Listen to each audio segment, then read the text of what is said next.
63세에 은퇴한 어머니가 난생 처음으로 가족에 대한 걱정을 내려놓고 홀로 한 달간의 해외여행을 떠났습니다. 그런데 아직 여행 중인 그녀에게 관리사무소로부터 전화 한 통이 걸려옵니다. 집에서 시끄러운 소음이 들려 이웃들의 민원이 빗발친다는 것이었죠. 그녀는 어리둥절했습니다. 분명 자신은 해외에 있는데 어떻게 집에서 소란을 피울 수 있단 말입니까? 불안감이 엄습한 그녀는 즉시 비행기 표를 변경해 귀국했습니다. 하지만 현관문을 열었을 때 그녀의 눈앞에 펼쳐진 광경은 그녀를 그 자리에 얼어붙게 만들었습니다. 그곳은 그녀에게 익숙한 거실도 그녀가 알던 삶의 공간도 아니었습니다. 그녀는 상상조차 하지 못했습니다. 고작 한 달도 채 되지 않은 시간 동안 평생을 바쳐 지켜온 집이 완전히 딴판으로 변해버렸으리라고는 말이죠. 도대체 무슨 일이 있었던 걸까요? 누가 그녀의 집을 건드렸으며 누가 그녀를 자신의 삶 밖으로 밀어내려 한 것일까요? 우리는 오늘 이 어머니의 발자취를 따라 관리사무소에 전화 한 통에서 시작해 가족이라는 이름으로 포장된 계산과 배신을 하나씩 벗겨내 보려 합니다. 믿음이 배신당했을 때 한 어머니가 어떻게 각성과 반격의 길로 들어서게 되었는지 함께 지켜봐 주십시오. 저는 김선자입니다. 서울 마포구의 낡은 빌라에서 30년 가까이 살았습니다. 남편이 떠난 지는 10년이 넘었고 딸아이는 시집가서 분당에 살고 있고 아들은 아직 가정을 꾸리지 못해 저와 이렇게 혼자 지내고 있었죠. 솔직히 이사를 생각해보지 않은 건 아닙니다. 엘리베이터도 없는 낡은 집, 페인트 칠이 벗겨진 외벽, 겨울이면 배관이 덜덜거리는 소리까지. 하지만 저는 이곳을 떠날 수 없었습니다.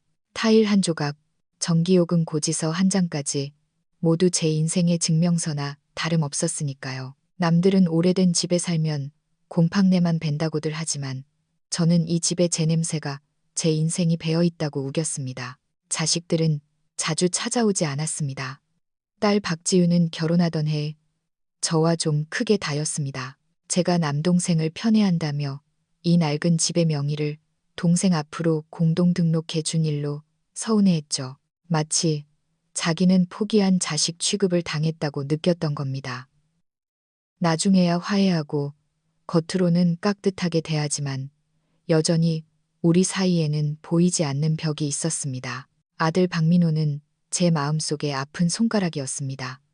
나이 30이 넘도록 직장을 이리저리 옮겨 다니며 배달 일을 하거나 영상 편집 아르바이트를 전전했죠. 말은 번지르르하게 하지만 돈은 모으지 못했고 집 살 능력도 없었습니다. 입으로는 잔소리를 해도 마음속으로는 언젠가 그 아이가 제 몫을 하기를 바랐습니다. 가끔 집에 와서 밥을 먹으며 역시 엄마 밥이 집밥이지라고 말하면 그 한마디에 못난 아들의 모든 부족함을 용서하곤 했습니다. 이번 여행은 충동적으로 결정한 것이었습니다. 지난 가을 혼자 추석을 보내며 아무도 찾지 않는 조용한 집 베란다에 앉아 차를 마시는데 문득 내 인생이 식어버린 밥상 같다는 생각이 들었습니다. 미지근하고 맛도 없고 차갑게 식어버린 느낌이었죠. 갑자기 다른 누군가를 위해서가 아니라 오직 나 자신만을 위해 길을 떠나보고 싶다는 생각이 들었습니다. 일본은 가본 적이 없었지만 TV에서 본 적은 있었습니다. 깨끗하고 질서 정연하며 사람들도 조용하다는 곳. 시끄러운 걸 싫어하는 늙은 여자가 혼자 다니기에 딱 좋을 것 같았습니다. 여행사를 찾아가 간사이 지방의 신사를 둘러보고 온천을 하고 라멘을 먹는 혼자만의 일정을 짰습니다. 감히 엄두도 못 냈던 여행이었죠. 출발하던 날 아침 아들이 제 짐을 들어주며 투덜거렸습니다. 엄마, 진짜 혼자 가려고 길이라도 잃어버리면 어쩌려고 그래. 네 엄마가 걷지를 못하냐, 말을 못하냐. 제가 핀잔을 주자 아들은 그저 웃으며 말했습니다. 그냥 누가 엄마 속일까봐 그러지. 저는 아들에게 눈을 한번 흘겨주고는 부엌 서랍에서 예비 열쇠 꾸러미를 꺼내 건넸습니다. 이 한 달 동안 우편물 좀 챙겨주고 냉장고 코드는 절대 뽑지 마라. 베란다에 먼지 너무 쌓이지 않게 하고 아들은 마치 성지라도 받는 것처럼 신중하게 열쇠를 받아들었습니다. 알았어. 집 잘 지키고 있을게. 걱정 말고 다녀와. 문을 나서는 아들의 뒷모습을 보며 왠지 모를 불안감이 스쳤습니다. 아들을 못 믿어서가 아니라 그 열쇠가 제 손을 떠나는 순간 묘하게 마음의 빗장도 함께 풀려버린 것 같았기 때문입니다. 또 쓸데없는 걱정이 도진 거라 생각했죠. 나이가 들수록 남에게 패 끼치기는 싫어지는데 결국 의지할 곳은 핏줄밖에 없다는 현실이 서글펐습니다. 하지만 그 핏줄이 변해버리면 돌아갈 내 집조차 잃게 될 줄은 꿈에도 몰랐습니다. 그 순간에는 더 깊게 생각하지 않았습니다. 비행기 표는 끊었고 짐은 쌌으니 나머지는 하늘에 맡기기로 했죠. 저는 문을 잠그고 여권을 챙겨 집을 나섰습니다. 햇살이 눈부시게 밝은 아침이었습니다. 그저 머리나 식히러 가는 여행인 줄 알았습니다. 그 문을 다시 열었을 때 내가 남의 집에 잘못 들어왔다고 착각하게 될 줄은 상상도 못했습니다. 10월의 교토는 서울보다 쌀쌀했지만 공기는 깨끗했고 골목을 걸을 때마다 타는 장작 냄새 같은 그윽한 향이 났습니다. 감호가와 강변에 앉아 주먹밥을 먹으며 다리 밑을 뛰어다니는 초등학생들을 바라보는데 문득 제가 유통기한 지난 노인네처럼 느껴지지 않았습니다. 일본 사람들은 조용함을 중시했고 편의점에서도 소곤소곤 말했습니다. 아무도 나를 신경 쓰지 않는 그 자유로움이 좋았습니다. 걷다 지치면 강둑에 앉아 시간 가는 줄도 모르고 쉬었습니다. 휴대전화가 울린 건 족욕을 하며 단풍잎이 물 위로 떨어지는 걸 보고 있을 때였습니다. 화면에 한국 번호가 떴습니다. 민호인 줄 알고 전화를 받았습니다. 아들, 이제야 전화할 생각이 났어? 김선자 씨 되십니까? 딱딱한 남자의 목소리였습니다. 아들의 목소리가 아니었습니다. 여기 관리사무소입니다. 지금 서울에 안 계십니까? 순간 경계심이 일었습니다. 아닌데요. 지금 외국에 나와 있습니다. 무슨 일이죠? 아, 그러시군요. 며칠 전부터 위아래층에서 민원이 들어와서요. 댁에서 밤늦게까지 너무 시끄럽게 하고 사람들이 드나들고 TV 소리도 크고 음식 냄새가 진동을 한다고 합니다. 이웃분들은 집을 새놓은 줄 알더군요. 저는 벌떡 몸을 일으켰습니다. 족욕물이 종아리에 튀었습니다. 새놓은 적 없어요. 아들한테 집 봐달라고 열쇠 맡기고 온 게 다인데. 상대방은 잠시 머뭇거리더니 말했습니다. 그럼 아드님일 수도 있겠네요. 그런데 집에 있는 사람이 한두 명이 아닙니다. 오늘 어떤 주민이 봤는데 4~5명이 그 집을 드나들더랍니다. 그중 한 명은 복도에서 담배를 피우다가 사진까지 찍혔고요. 발끝에서부터 서늘한 기운이 등줄기를 타고 올라왔습니다. 몇 명이라고요? 저희가 집안 상황까지는 확인할 수 없지만 일단 민원을 전달해 드려야 할 것 같아서요. 등기부상 명의의 선생님 성함도 있어서 연락드렸습니다. 저는 수건을 꽉 쥐며 억지로 침착함을 유지하려 애썼습니다. 알려줘서 고마워요. 바로 조치할게요. 전화를 끊는 순간 온천에서 끄집어내져 시멘트 바닥에 내동댕이 쳐진 기분이었습니다. 민호가 도대체 무슨 짓을 벌인 걸까? 저는 즉시 가장 빠른 항공편을 검색했습니다. 내일 아침 김포로 가는 비행기가 있었습니다. 망설임 없이 티켓을 예매하고 숙소를 취소하고 짐을 싸기 시작했습니다. 어떻게 짐을 쌌는지도 기억나지 않습니다. 이제 막 혼자만의 자유에 적응해 숨 좀 돌리나 싶었는데 다시 수십 년간 짊어졌던 무거운 등껍질을 도로 쓴 기분이었습니다. 다음 날 아침 비행기가 착륙했을 때 서울의 하늘은 잿빛이었습니다.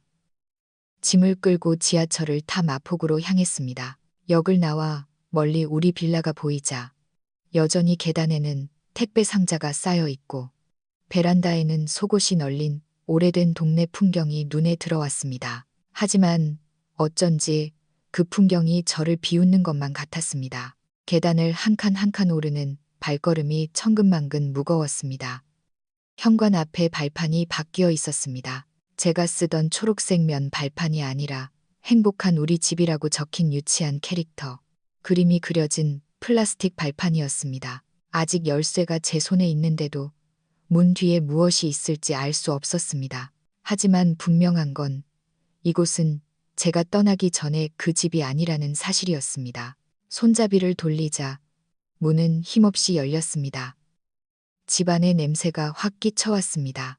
익숙한 진피차 향기가 아니라 기름 냄새, 땀 냄새, 그리고 낯선 세제 냄새가 뒤섞인 눅눅한 악취였습니다. 현관에는 낯선 플라스틱 슬리퍼 4~5켤레가 줄지어 놓여 있었습니다. 마치 제가 통보받지 못한 어떤 새로운 삶을 환영하는 것처럼 보였습니다. 거실은 더 이상 거실이 아니었습니다. 저는 현관에 서서 5초간 멍하니 서 있었습니다. 제 낡은 가죽 소파가 있던 자리에는 접이식 침대 2개가 놓여 있었고 쭈글쭈글한 침대보가 덮여 있었습니다. 침대 위에는 아직 뜯지 않은 택배 상자와 파스, 러닝 셔츠, 귤 봉지가 널려 있었습니다. 탁자는 사라졌고 바닥에는 플라스틱 수납장이 임시로 세워져 있었습니다. 선풍기는 바닥에 뒹굴고 전선은 거미줄처럼 엉켜 있었습니다. 벽에는 접착식 고리가 덕지덕지 붙어 수건과 머리끈, 세면도구가 든 비닐 가방이 걸려 있었습니다. 제 집은 잡동사니 창고가 되어 있었습니다. 부엌 쪽에서 요리하는 소리와 발그락거리는 소리가 들렸습니다.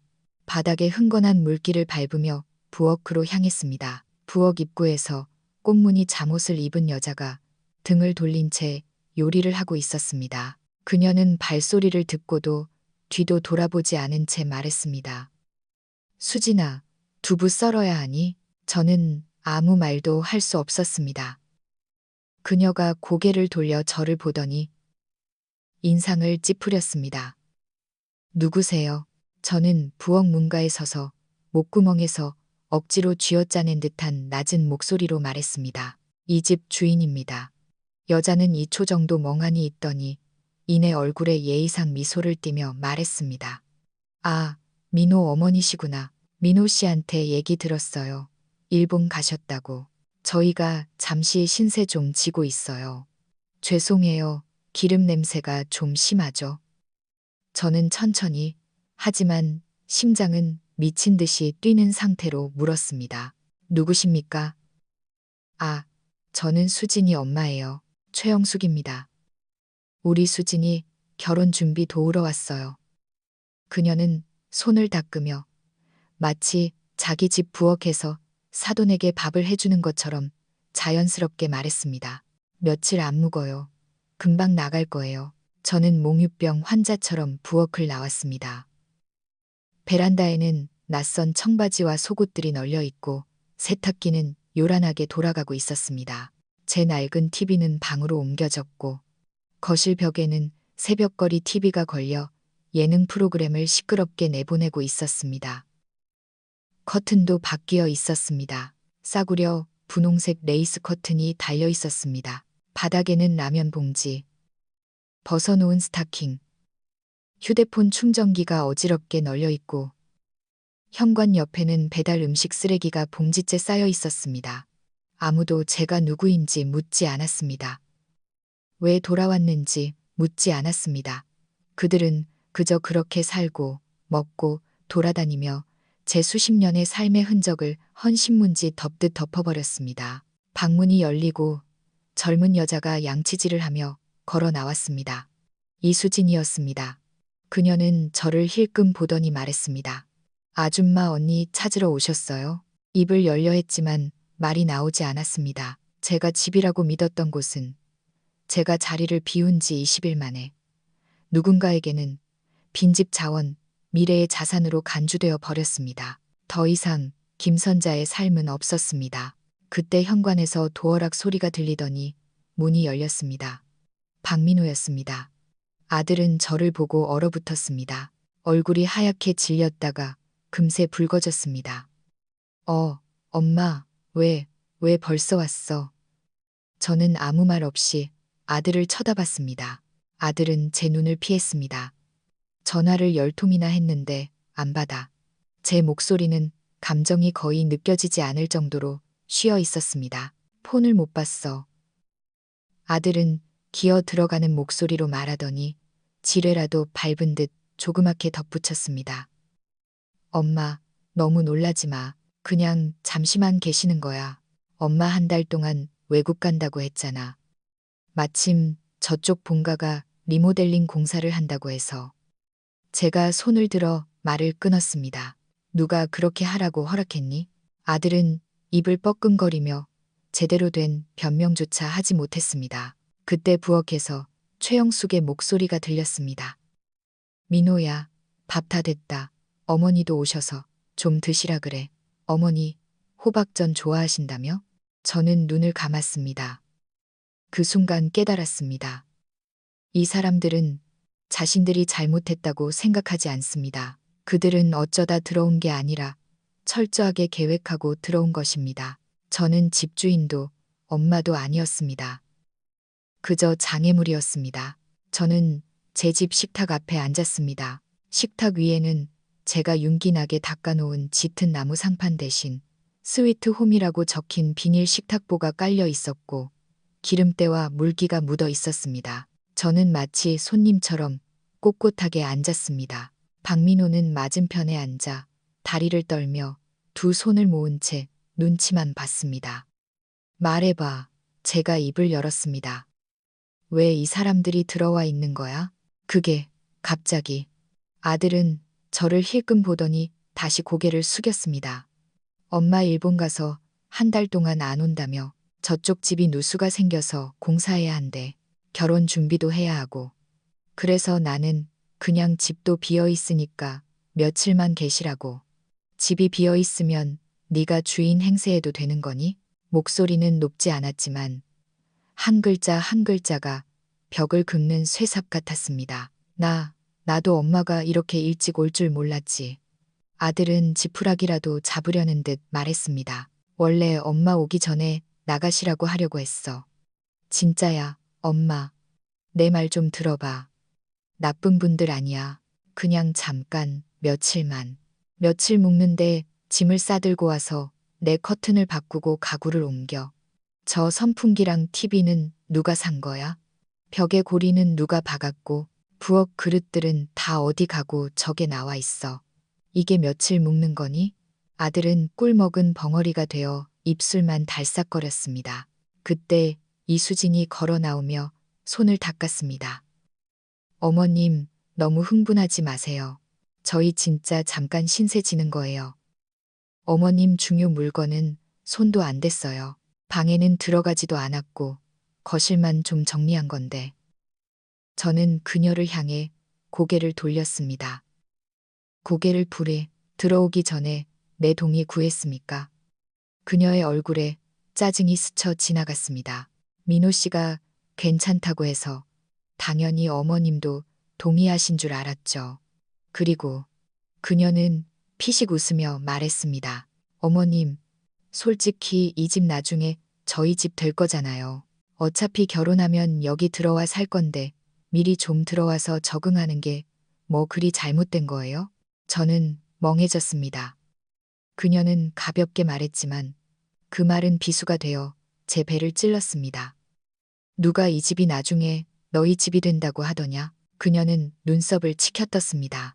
민호 씨 이름도 명의에 있잖아요. 저는 아들을 노려보았습니다. 너 언제 내 집 명의 얘기 꺼냈니? 아들은 당황하여 고개를 저었습니다.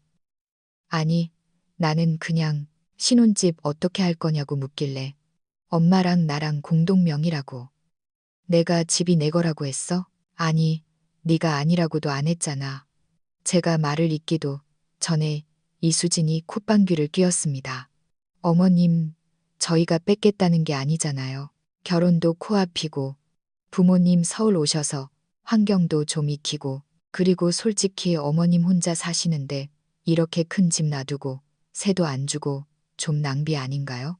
제가 입을 열려는 찰나 부엌에서 최영숙이 젖은 수건을 짜며 걸어 나왔습니다.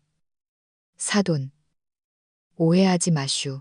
우리가 뭐 무례하게 굴려는 게 아니고 진짜 집 공사 때문에 갈 데가 없어서 그래.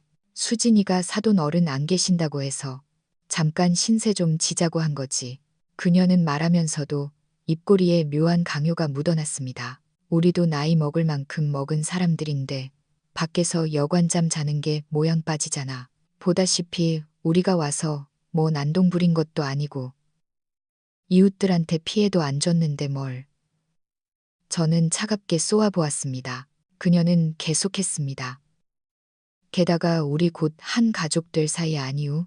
사돈 건강도 안 좋은데 혼자 적적하게 사느니 결혼하고 나서 우리 수진이랑 민호가 모시고 살면 좋잖아. 집은 그대로고 사람만 북적이는 건데 뭐. 저는 자리에서 일어났습니다. 의자가 바닥을 긁으며 날카로운 소리를 냈습니다. 지금은 결혼 후가 아닙니다. 최영숙의 말이 끊겼지만 입가에는 여전히 웃음기가 남아 있었습니다. 사돈, 너무 정색하지 마슈. 미래를 봐서. 이건 미래가 아닙니다. 저는 모두를 둘러보았습니다. 이건 현재입니다. 그리고 현재. 당신들은 모두 이 집에 있어서는 안 됩니다. 그녀의 얼굴에서 미소가 사라지고 목소리가 늘어졌습니다. 아이고, 사돈 말 참 섭섭하게 하시네. 다 한 가족인데 뭘 그렇게 침입자 취급을 해. 저는 대꾸하지 않고 꼿꼿이 서 있었습니다. 베란다에서 모기 한 마리가 날아와 벽에 앉았습니다. 그곳은 원래 제 달력이 있던 자리였습니다. 지금은 웨딩 촬영 예약 확인서가 붙어 있었습니다. 촬영 날짜는 다음 달 초였습니다. 이들은 이미 이곳에 정착할 마음을 굳힌 겁니다. 구역질이 올라왔습니다. 더러워서가 아니라 그 악애 때문이었습니다. 이들의 입에서 나오는 말은 합리적이고 예의 바른 척하지만 논리는 단 하나였습니다. 집주인인 제가 계속 살 수 있는 건 그들이 봐줘서라는 것. 거실이 갑자기 조용해졌습니다. 찬물을 끼얹은 듯 했습니다. 저는 모두를 훑어보았습니다. 멍하니 있거나 불쾌한 표정을 짓고 있었습니다. 주인에게 나가라는 말을 들은 불청객들이 오히려 모욕당했다는 표정을 짓고 있었습니다. 박민호가 먼저 입을 열었습니다. 엄마, 너무 급하게 그러지 마. 오신 지 며칠 안 됐어. 내가 한 이틀만 더 계시라고 하고 단기 임대라도 알아볼게. 저는 아들을 노려보았습니다. 단기 임대를 네가 왜 알아봐? 아들은 입꼬리를 실룩이며 작게 말했습니다. 그때 엄마가 없었잖아. 내가 없으면 내 마음대로 해도 돼. 제 목소리는 높지 않았지만 아들의 이마를 때리는 것 같았습니다. 나중에 내가 죽으면 내 유골함 어디다 둘지도 안 물어보고 먼저 짚는 사람이 임자겠네? 엄마, 말 좀 그렇게 심하게 하지 마. 아들은 소리를 질렀습니다. 주도권을 찾으려는 듯 했습니다. 이수진이 허리에 손을 얹고 일어섰습니다. 어머님, 너무하신 거 아니에요? 저희가 평생 살겠다는 것도 아니고 좋게 말하면 아드님의 미래 가족이잖아요. 무슨 깡패가 영역 다툼하는 것처럼 말씀하세요? 깡패, 제가 그녀를 쏘아보자 눈빛이 변했습니다. 그래요, 말 나왔으니. 그녀가 말을 하려는데 최영숙이 한숨을 푹 쉬며 소파 구석에 앉았습니다. 가슴을 부여잡고 수건으로 눈가를 찍어냈습니다. 사돈, 혼자 오래 사셔서 예민하신 건 알겠는데 말씀이 너무 심하시네. 우리도 체면이 있는 사람들인데 이렇게 쫓아내면 우리는 뭐가 됩니까? 그녀가 코를 훌쩍이자 시선이 집중되었습니다. 우리 남편은 잠자리 바뀌면 잠도 못 자요. 계단도 많아서 무릎도 다 부었는데 우리가 억지로 들어온 게 아니라 갈 데가 없어서 그런 거라니까. 사돈끼리 이러면 나중에 밥이나 넘어가겠소? 저는 헛웃음을 쳤습니다. 한 발짝 다가갔습니다. 목소리가 칼날처럼 낮게 깔렸습니다. 사돈, 사돈, 참 쉽게도 말씀하시네요. 결혼식 올렸습니까? 혼인신고했습니까? 당신 성이 이씨고 내가 김씨면 무조건 내 집 내줘야 합니까? 정짐을 논하기 전에 자격부터 갖추세요. 가족이라는 단어 입에 올릴 자격이나 있는지 묻고 싶네요. 그녀의 얼굴색이 변했습니다. 입을 벙긋거렸습니다. 그럼 지금 당장 나가라는 거요? 우리 늙은이들 짐 싸들고 길바닥에서 자요? 아니면 하룻밤에 10만 원씩 하는 모텔이라도 가란 말이요? 어디서 주무시든 그건 댁들 사정입니다. 저는 또박또박 말했습니다. 오늘 당장 절반 빼시고 내일 나머지 짐 다 빼세요. 안 그러면 경찰 불러서 주거침입으로 신고하겠습니다. 엄마, 박민호가 다급하게 외쳤습니다. 진정해. 신고는 무슨. 꼴사납게 진짜. 꼴사납다. 저는 아들을 보았습니다. 묵은 화가 치밀어 올랐습니다. 내가 너한테 꼴사납다는 게 뭔지 알려주마. 내 아빠 돌아가시고 내가 은행 데려가서 앞으로 돈 관리는 내가 하겠다고 했지. 난 널 의심 안 했어. 명예 가치하면 세금 아낀다고 해서 그것도 믿었어. 그런데 넌 지금 열쇠를 남한테 쥐어주고 내 커튼 뜯고 가구 바꾸게 놔두고 나한테 한마디 상의도 안 했어. 그러고도 나보고 꼴사납다고? 아들의 얼굴이 일그러졌습니다. 수치심이 스쳤지만 이내 회피하는 눈빛으로 변했습니다. 이수진이 끼어들었습니다. 어머님, 너무 비이성적이세요. 저희가 나쁜 사람들도 아니고 이렇게 쫓아내면 민호 씨 체면은 어떻게 돼요? 저는 그녀를 뚫어지게 쳐다보았습니다. 이 남자랑 결혼하는 건 내 선택이고 부모님 모셔온 건 너희들 결정이야. 내가 내린 유일한 결정은 내 집은 안 내준다는 거야. 엄마, 박민호가 더 크게 소리쳤습니다. 이렇게 나오면 결혼식 진짜 못해. 그럼 하지 마. 저는 아들을 보았습니다. 자기 집 하나 간수 못하는 놈이 무슨 결혼을 해. 공기가 팽팽하게 당겨졌습니다. 아무도 말하지 않았습니다. 저는 서 있었습니다. 손은 떨리지 않았고 눈도 붉어지지 않았습니다. 이 뺨은 내 얼굴을 때린 게 아니라 우리 관계를 때린 것이었습니다. 이번이 처음은 아니었습니다. 그들은 항상 제 한계선을 시험해 왔습니다. 하지만 이번에는 너무 멀리 갔습니다. 밤 9시. 저는 여행 가방을 끌고 딸 박지윤의 집 문을 두드렸습니다. 마음이 헛헛했습니다. 문이 열리고 잠옷 차림의 딸이 노트북을 들고 서 있었습니다. 엄마, 왔어. 저를 보고 놀란 눈치였습니다. 다음 주에 온다더니 저는 억지로 웃었습니다. 사정이 좀 생겼어. 들어가서 얘기하자. 딸은 문을 열어주었습니다. 작은 투룸 오피스텔, 좁지만 깔끔했습니다. 구석에는 서류 뭉치와 택배 상자가 쌓여 있었지만 사치스럽지 않고 야무지게 꾸린 살림이 보였습니다. 짐을 내려놓고 소파에 앉자 그제야 억눌러왔던 화가 터져 나왔습니다. 저는 처음부터 다 이야기했습니다. 관리사무소 전화부터 현관문을 연 순간, 그리고 거실에서 엎어버린 일까지 하나도 빼놓지 않고 말했습니다. 딸은 묵묵히 들었습니다. 가끔 고개를 끄덕일 뿐이었습니다. 말이 끝나자 딸은 물 한 모금을 마시더니 차분하게 물었습니다. 그래서 엄마, 고소할 생각이야? 감정이 섞이지 않은 마치 내일 회의 시간을 묻는 듯한 말투였습니다. 나 모르겠다. 이런 일은 처음이라. 그냥 이대로 넘어갈 순 없다는 생각뿐이야. 딸은 고개를 끄덕이더니 핸드폰을 몇 번 두드렸습니다. 지금 집이 엄마랑 민호 공동 명의라면 법적으로 민호한테도 거주 권한이 있어. 엄마가 보기에 무단 점거라도 민호가 구두로 허락했다면 불법 침입으로 보기 어려울 수도 있어. 저는 말문이 막혔습니다. 내가 변호사 선임해 줄까? 아니면 내가 가서 민호 설득해 볼까? 저는 딸을 쳐다보았습니다. 알고 싶다. 내가 내 것을 지킬 방법이 아예 없는 건지. 딸은 대답 대신 한숨을 쉬었습니다. 엄마, 솔직히 말해서 이 일은 엄마가 진명이에 민호 이름 올린 순간부터 예고된 거야. 지금은 지킬 수 있냐 없냐가 문제가 아니라 엄마가 되찾아올 독한 마음이 있냐 없냐가 문제야. 제가 미간을 찌푸렸습니다. 그게 무슨 소리니? 엄마는 민호를 너무 감싸고 돌았어. 어릴 때부터 뭐든 양보했지.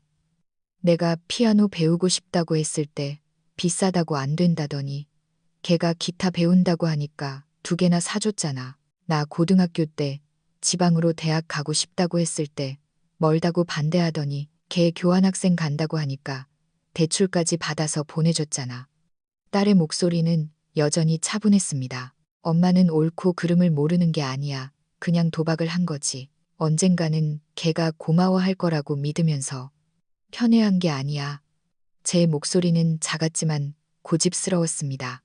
그냥 걔가 못 믿어오니까 더 챙겨줘야지 싶었던 거지. 그렇게 챙겨줘서 지금 엄마 집까지 남한테 넘기려 하잖아. 그 말은 어떤 욕설보다 아팠습니다. 저는 고개를 숙였습니다. 손톱이 손바닥을 파고들었습니다. 내가 그렇게 해서 이제 아무도 날 도와줄 사람이 없는 거니? 딸은 3초간 침묵했습니다. 도와줄 사람이 없는 게 아니야. 엄마 대신 결정해줄 사람이 없는 거지. 반박하려 했지만 목이 메었습니다. 딸이 계속했습니다. 엄마, 예전에는 우리 보고 참으라고만 했잖아. 이제 안 참겠다고 하니 다행이야. 하지만 명심해. 지금이라도 마음 돌려도 안 늦어. 대신 이번에 싸우면 피를 보게 될 거야. 저는 고개를 숙였습니다. 딸이 일어나 담요를 건넸습니다. 며칠 여기서 지내. 냉장고 알아서 열어먹고 나 내일 아침 7시에 나가야 해. 열쇠는 탁자에 있어. 저는 고개를 끄덕였습니다. 긴장이 풀리면서 묘한 허탈감이 밀려왔습니다. 딸이 방으로 들어가 문을 닫았습니다. 거실에 덩그러니 남은 저, 바닥에 길게 늘어진 그림자, 깨달았습니다. 아들은 믿을 수 없고 딸은 대신 나서주지 않는다. 내가 스스로 일어서지 않으면 아무도 내 편을 들어주지 않는다. 박지윤의 집에서 맞은 셋째 날, 새벽같이 일어났습니다. 딸은 이미 출근하고 없었습니다. 식탁 위에는 냉장고에 두유 있어 챙겨 먹어라는 쪽지가 있었습니다. 딸의 부엌에 앉아 삶은 달걀 하나를 먹으며 달력을 10분 동안 멍하니 바라봤습니다. 그러다 벌떡 일어났습니다. 더 이상 앉아서 기다릴 수 없었습니다. 가방 속에 넣어둔 빨간 서류철을 꺼냈습니다. 집 등기권리증 사본, 예전 호적 등본, 아들 이름을 공동 명의로 올릴 때 썼던 서류들. 저는 복사본을 챙겨 들었습니다. 이제 이 집, 내가 얼마나 권리를 가지고 있는지 내 눈으로 확인해야 했습니다. 먼저 등기소로 갔습니다. 대기 번호표를 뽑고 20분을 기다렸습니다. 에어컨 바람이 찼습니다. 유리 너머 여직원은 기계적으로 웃었습니다. 신분증과 주소지를 건네자 키보드를 두드리더니 말했습니다. 현재 소유주는 박민호님과 김선자님, 지분 반반입니다. 저는 고개를 끄덕였습니다. 혹시 최근에 이 주소로 양도, 매매, 증여 같은 신청 들어온 거 있나요? 직원은 머뭇거렸습니다. 본인이 아니셔서 상세 서류는 못 보여드리는데요. 시스템상 소유권 이전 신청이 접수되어 처리 중인 거는 하나 있네요. 신청인은 박민호님입니다. 책상을 짚은 손마디가 하얗게 질렸습니다. 단독 신청인가요? 직원이 저를 빤히 보더니 목소리를 낮췄습니다. 단독 소유로 전환하려는 신청입니다. 현재 서류 미비로 보정명령 나간 상태고요. 절차상 어머님 동의서만 있으면 본인 명의로 돌릴 수 있습니다. 저는 웃었지만 가슴은 싸늘하게 식었습니다. 동의한 적 없는데 신청했다는 건 도장을 훔치든 위조하든 준비는 다 해놨다는 뜻입니다. 등기소를 나오니 날이 완전히 밝았습니다. 저는 곧장 은행으로 향했습니다. 계좌부터 확인해야 했습니다. 창구 직원이 기록을 조회하더니 낮은 목소리로 말했습니다. 지난주에 어머님 입출금 통장에서 400만 원이 이체됐습니다. 인터넷 뱅킹으로요. 받는 사람 누굽니까? 이수진님으로 되어 있네요. 입꼬리가 올라갔지만 웃음은 나오지 않았습니다. 돈이 아까워서가 아닙니다. 제가 평생 아끼고 아껴 모은 그 돈이 제 노후를 위한 게 아니라 그들의 결혼식 계약금, 신혼가구, 벽걸이 TV, 저를 제 집에서 몰아내는 자금이 되었다는 게 기막힐 뿐이었습니다. 은행 앞에 서니 햇살이 따가웠습니다. 울면 안 된다고 생각했지만 눈시울이 뜨거워졌습니다. 딸의 집으로 돌아가기도 싫고 빼앗긴 내 집으로 가기도 싫었습니다. 저는 택시를 잡고 십수년간 가보지 않았던 동네를 말했습니다. 서초동 법조타운, 강혜원 변호사 사무실. 혜원이는 옛날 은행 동료의 딸이었습니다. 학생 때 이력서 복사를 도와준 인연이 있었죠. 나중에 변호사가 됐다는 소식은 들었지만 연락은 끊겼었습니다. 그녀는 저를 보자마자 알아보고 차를 내왔습니다. 이모, 무슨 일이세요? 오늘은 안부 묻으러 온 게 아니다. 저는 빨간 서류철을 내밀었습니다. 내 집, 다시 찾을 수 있는지 받아오. 그녀가 서류를 펼치자 표정이 진지해졌습니다. 찻잔을 쥔 손이 따뜻했습니다. 난생 처음 제 권리를 위해 변호사 앞에 앉았습니다. 정징도 가족도 빼고 오직 하나만 물었습니다. 어떻게 하면 되찾을 수 있니? 3일 뒤 집 근처 카페에서 박민호를 만났습니다. 목이 늘어난 티셔츠 차림에 머리는 부스스했습니다. 저를 보더니 어색하게 웃었습니다. 엄마, 오랜만에 커피 마시네. 커피 마시러 온 거 아니다. 저는 서류 봉투를 열어 복사한 자료들을 탁자에 쫙 펼쳤습니다. 등기소 자료, 은행 이체 내역, 변호사를 통해 확인한 소유권 이전 신청서. 등기소 다녀왔다. 은행도 다녀왔고 변호사도 만났다. 제 목소리는 차분했습니다. 이제 말해봐. 내 계획이 뭐였니? 아들은 서류를 보더니 굳어버렸습니다.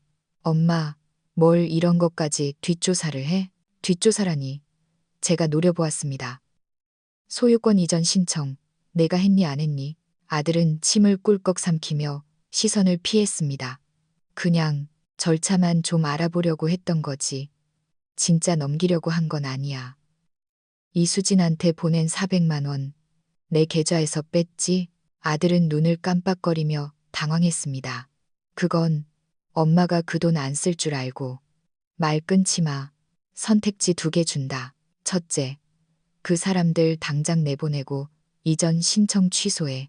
내 계좌 비밀번호, 공인인증서 다 원상 복구하고. 그럼 우리끼리 조용히 끝낸다. 둘째, 법대로 간다. 가처분 신청하고 횡령, 사문서 위조로 고소할 거야. 내 결혼식, 내 체면, 박살나든 말든 난 상관없다. 아들의 눈에 공포가 서렸습니다. 엄마, 왜 이렇게까지 해? 나 엄마 아들이잖아. 절연 끊을 절. 2년 전 얘기는 내가 먼저 꺼냈다. 아들의 얼굴이 창백해졌습니다. 식탁 밑에서 손가락을 꼼지락거리며 기어들어가는 목소리로 말했습니다. 이렇게까지 하면 결혼식 진짜 못해. 저는 서류를 챙겨 일어났습니다. 결혼식 때문에 제 엄마를 집에서 쫓아내는 놈이라면 그 결혼 안 하는 게 낫다. 카페를 나서는데 등 뒤로 아들의 목소리가 들렸습니다. 엄마, 이러면 나 진짜 얼굴 못 들고 다녀. 저는 뒤돌아보지 않았습니다. 하지만 알았습니다. 아들은 쉽게 물러서지 않을 겁니다. 그날 밤 9시 이수진에게 전화가 왔습니다. 받자마자 다짜고짜 따졌습니다. 어머님, 오늘 민호 씨 만나서 무슨 얘기 하셨어요? 내가 한 말 이미 들었을 텐데. 그녀가 코웃음을 쳤습니다. 진짜 너무하시네요. 저희가 도둑질해서 들어간 것도 아니고 민호 씨가 허락해서 들어간 건데 저희 쫓아내려면 아들부터 고소하셔야 할걸요. 고소. 나는 내 집 찾는 것뿐이다. 너는 소송을 원하는 거니? 파혼을 원하는 거니? 잘 생각해라. 전화기 넘어가 조용해졌습니다. 어머님, 저희가 무시해서 그런 게 아니잖아요. 어머님이 고집 부리시니까. 체면이 있으면 남의 집에 눌러앉지 않았겠지. 저는 전화를 끊었습니다. 1초도 망설이지 않았습니다. 태어나서 처음으로 엄마의 자리는 비워둬도 된다는 생각이 들었습니다.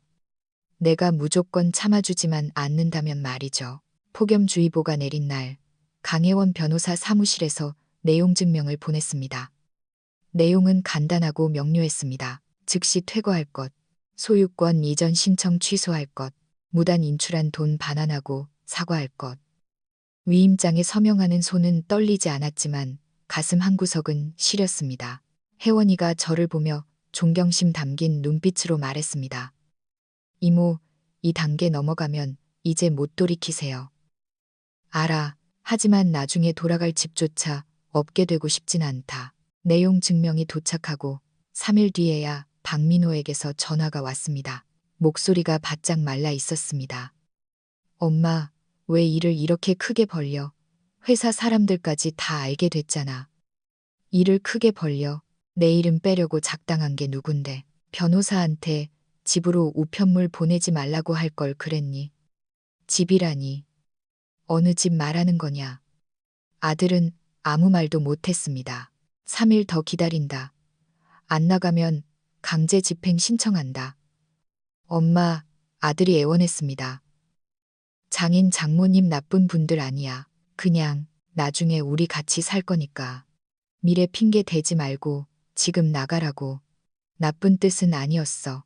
뜻이 나쁘지 않아도 행동이 나빴어. 아들이 침묵했습니다. 저는 전화를 끊었습니다. 그날 저녁 이수진이 직접 전화를 걸어왔습니다. 더 이상 상냥한 척도 예의 바른 척도 하지 않았습니다. 어머님, 이렇게 나오시면 저희 부모님 입장이 어떻게 되는지 아세요? 부끄러운 짓을 했으니 부끄럽겠지. 그녀가 차갑게 웃었습니다. 지금 이겼다고 생각하세요? 저희가 그 집에 돈 안 쓴 줄 아세요? TV, 냉장고 다 우리가 바꿨고 도배장판도 우리 돈으로 했어요. 나가라시면 나가겠지만 손해배상 청구할 거예요. 속은 차갑게 식었지만 입에서는 뜨거운 말이 나갔습니다. 영수증 다 가져와라. 도배한 거 사진 찍어두고 가전제품 가져갈 수 있으면 가져가고 못 가져가면 감가상각 쳐서 돈 줄 테니 법정에서 보자. 그녀가 콧방귀를 뀌었습니다. 아들 고소하고 참 자랑스러우시겠어요. 아프지만 그럴 가치는 있다. 손주 안 보고 싶으세요? 볼 수 있으면 보고 안 보여주면 만다. 상대방이 악을 쓰며 전화를 끊었습니다. 저는 휴대폰을 내려놓고 딸의 오피스텔 거실에 앉았습니다. 야근을 마치고 돌아온 지윤이가 깨어있는 저를 보고 물었습니다. 연락 왔어. 저는 고개를 끄덕였습니다. 어떻게 할 거야? 기다릴 거야. 딸은 마시다만 두유컵을 제 손에 쥐어주며 말했습니다. 엄마, 예전 같으면 나 무서웠을 텐데 지금 엄마는 진짜 살아있는 사람 같아. 대답하진 않았지만 딸의 말이 맞았습니다. 저는 그들을 이기려는 게 아니었습니다. 저 자신을 지키려는 것이었습니다. 다시는 그 열쇠를 건네주며 느꼈던 그 안일함을 반복하고 싶지 않았습니다. 이제부터 내 문은 내가 연다. 그날 오후 3시. 기온이 35도까지 치솟아 지붕이 녹아내릴 것 같은 날이었습니다. 변호사 사무실에 다녀와 현관에 들어서기도 전에 전화가 울렸습니다. 경비실이었습니다. 김선자 씨죠. 지금 정문에서 누가 난리를 치는데 친척이라면서 내려오라는데요. 심장이 덜컥했습니다. 어떻게 생긴 사람들인가요? 50대 여자랑 젊은 여자, 그리고 진보딸이 든 사람들이에요. 친척도 몰라보냐고 고래고래 소리를 지릅니다. 심호흡을 하고 내려갔습니다. 엘리베이터 문이 열리자 빌라 입구에 최영숙이 도시락 보따리를 든 채 서 있었습니다. 얼굴은 불그락푸르락했고 옆에는 선글라스를 낀 이수진이 팔짱을 끼고 서 있었습니다. 저를 보자 최영숙이 바닥에 주저앉아 통곡을 시작했습니다.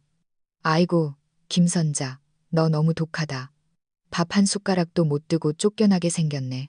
우리도 노인네고 자식 키우는 입장인데 이렇게 사람을 잡으면 천벌받아. 동네 사람들이 모여들기 시작했습니다. 얼굴이 화끈거렸지만 마음은 차분했습니다. 짐 빼라고 했습니다. 안 빼면 법대로 한다고 했고요. 법? 최영숙이 벌떡 일어났습니다.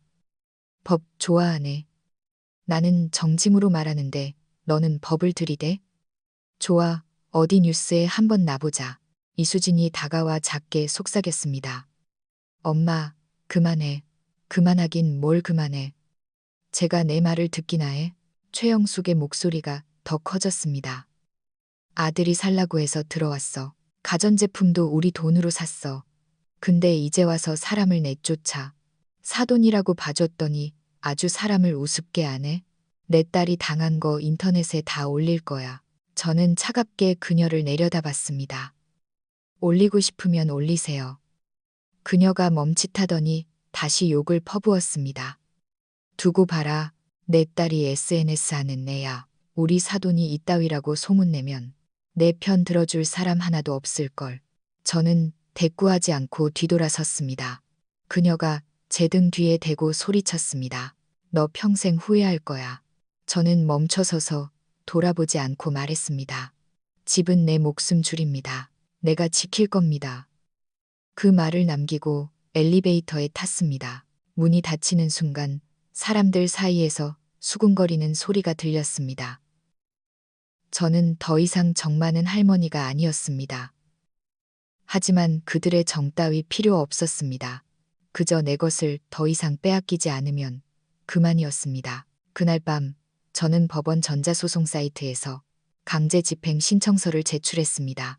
차가운 시스템이었지만 이번만큼 든든하게 느껴진 적이 없었습니다.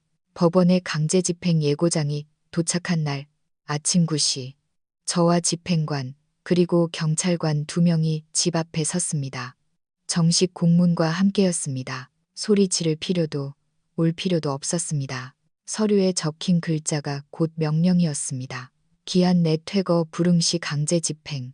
문이 열렸습니다. 집 안 분위기는 불 꺼진 아궁이처럼 싸늘했습니다. 이수진이 편안한 복장으로 복도에 서 있었습니다. 눈빛은 전보다 더 어둡고 차가웠습니다. 진짜 왔네요. 말했잖아.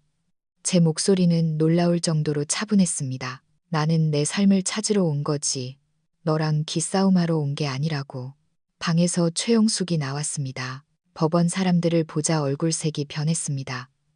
아이고, 관장님들. 우리 안 버텼어요. 왜 경찰까지 부르고 그래요?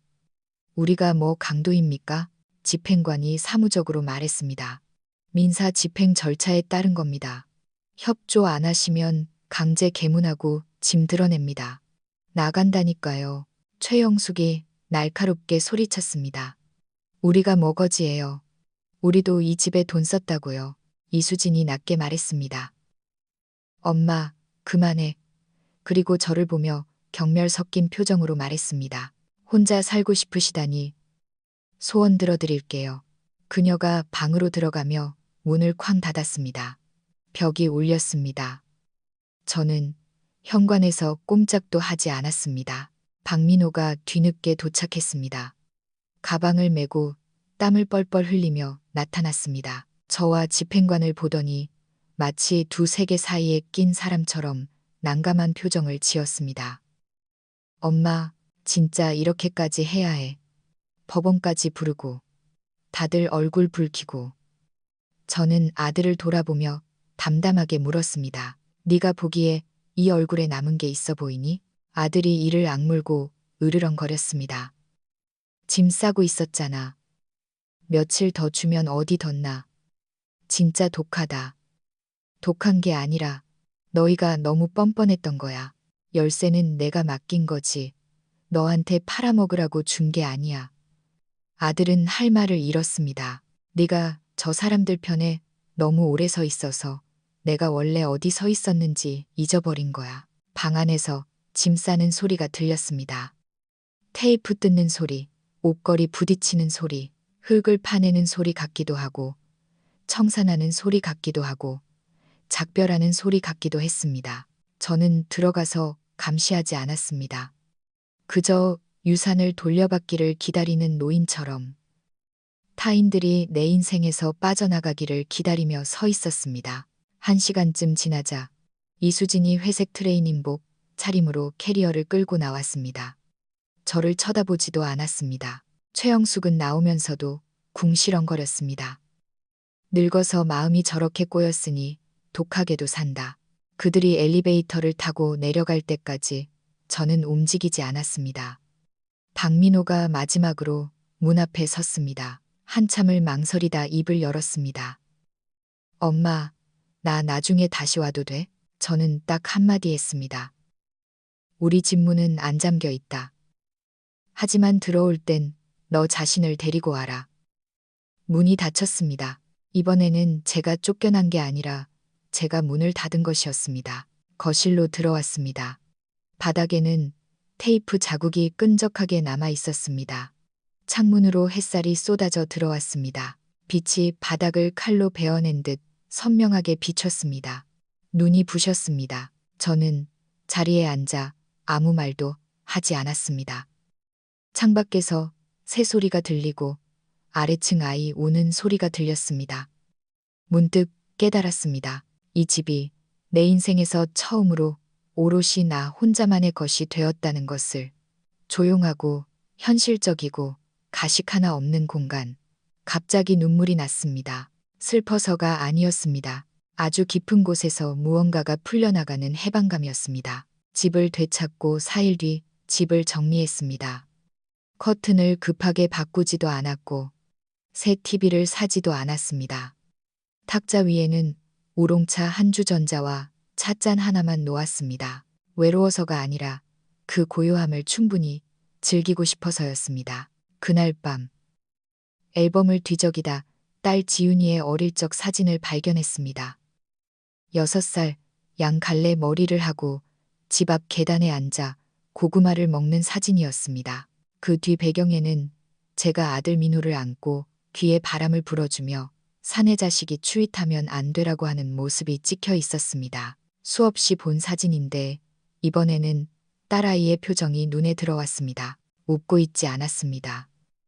그저 렌즈를 빤히 쳐다보는 눈동자가 깊고 어두웠습니다. 그날 밤 저는 잠을 이루지 못했습니다. 새벽 저는 도시락통에 아침부터 끓인 소고기 무국을 담고 보온 가방에 넣었습니다. 택시를 타고 분당으로 갔습니다. 딸의 집 문 앞에 서서 초인종을 누르는데 잘못한 학생처럼 손이 떨렸습니다. 문이 열리고 막 잠에서 깬 지윤이가 나왔습니다. 부스스한 머리에 잠옷 차림이었습니다. 엄마, 웬일이야? 저는 보온 가방을 들어 보였습니다. 아침 주려고.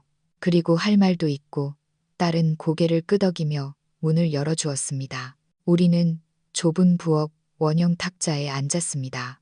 불도 켜지 않은 채 창가 아침 햇살만 들어왔습니다. 저는 돌려 말하지 않았습니다. 미안하다. 딸이 멈칫했습니다. 이번 일 때문에 그러는 게 아니야. 저는 계속했습니다. 네가 어릴 때부터 나는 항상 네가 동생보다 의젓하다고 생각했어. 초등학교 때 너는 숙제도 알아서 하고 밥도 알아서 데워 먹고 상장도 알아서 벽에 붙였지. 네가 좋은 학교 갔을 때 나는 그냥 웃으며 잘했다 한마디 했지만 민호가 학원 등록할 때는 내가 직접 가서 사인해줬어. 목소리가 떨렸습니다. 나는 내가 필요 없는 아이인 줄 알았어. 너 혼자서도 잘하니까. 근데 이제 와서 보니 내가 너를 밀어낸 거였어. 딸의 눈시울이 붉어졌습니다. 갑자기 왜 그런 소리를 해? 늦을까봐.